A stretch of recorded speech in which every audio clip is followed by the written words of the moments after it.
आमिर, सरफराज खान, हाजी कबीर, मंच पे उपस्थित सभी सम्मानीय अतिथिगण और खास करके आज इस सभा में उपस्थित सभी कार्यकर्ता, खास करके पहले तो मैं आप सभी को धन्यवाद देता हूं कि आप इतनी बड़ी तादाद से यहाँ उपस्थित रहे।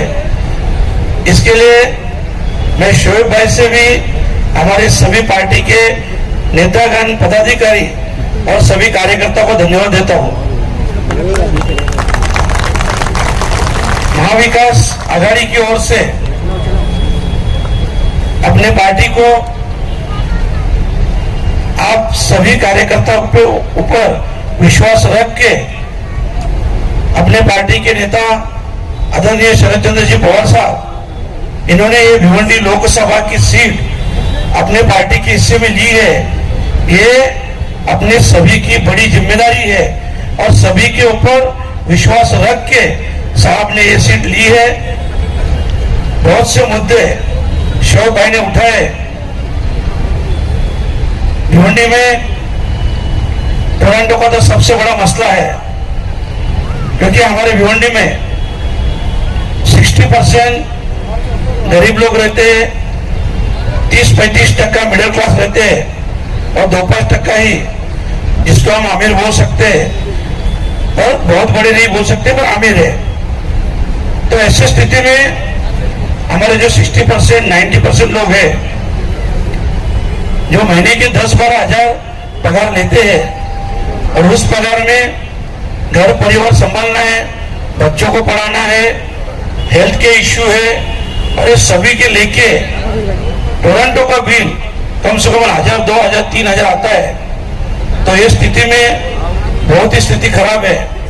और खास करके हमारे आईजीएम हॉस्पिटल जो आपने देखा होगा, जिसको जिला रुग्णालय होना बहुत जरूरी है, क्योंकि हमारी लोक संख्या देखी तो बहुत पहले होना चाहिए था, पर यहाँ के खासदार की उदासीनता है। वो बोलते तो है 35,000 करोड़ का काम किया, क्योंकि वो उनके टक्केवारी के हिसाब से बोलते रहेंगे। वो टक्केवारी के खासदार है, और अगर दिखाए कि 35,000 का काम कहाँ हुआ, 35,000 करोड़ का, तो हम मान जाएंगे।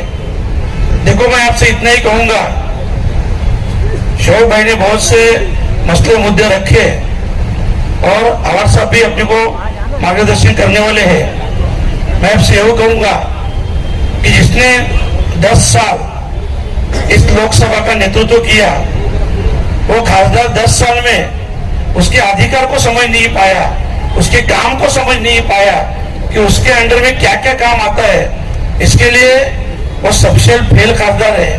और मैं आपको यही बात कहूंगा कि देखो, ये जो लड़ाई है ना, ये भ्रष्टाचार के खिलाफ लड़ाई है, ये महंगाई के खिलाफ लड़ाई है। और खास करके आप देख रहे हो, अपन जब भी किसी बीजेपी के लीडर से पूछो, भाई इतनी महंगाई हुई, तो बोलेंगे अरे 370 हटाया, अरे इतना भ्रष्टाचार हो रहा है, वो बोला राम मंदिर बनाया। अरे हम लोग पूछते हैं, भाई आपने क्या किया? आपने 2 करोड़ रोजगार वादा किया था, उसका क्या हुआ?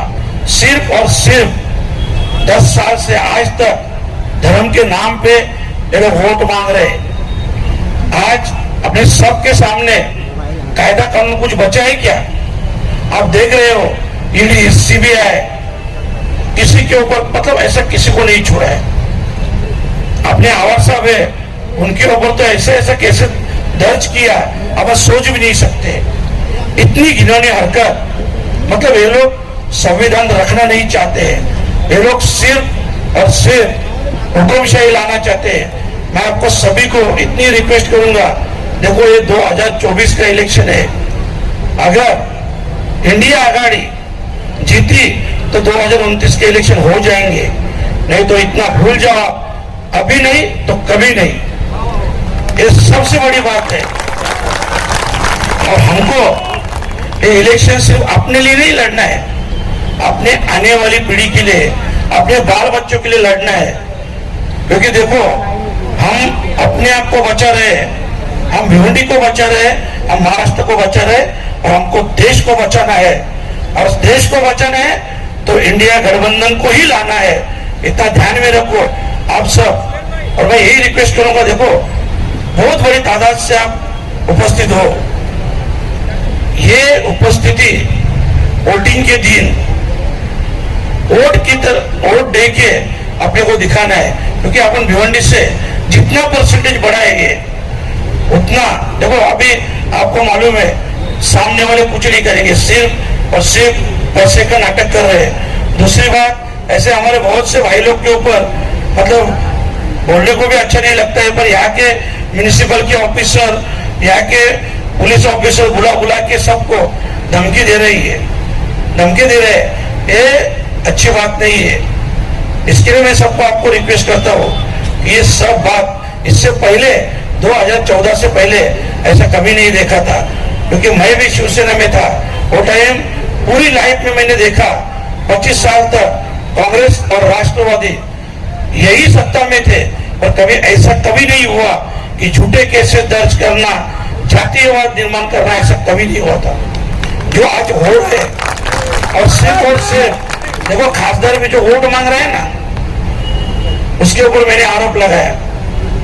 मैंने बोला कि एक खासदार के मतलब डर गया है, इसके नीचे की जमीन सरक गई है। तो खासदार क्या बोला मालूम है, मेरे नीचे का कंक्रीट नरेंद्र मोदी का है, मेरे नीचे का कंक्रीट अमित शाह का है, इसका है, उसका है, सबका नाम ले रहा था। अरे तुम्हारा खुद का क्या है? तुमने 10 साल यहाँ के खासदार हो, 3 साल मंत्री हो, आपका क्या है वो तो हमको बताओ।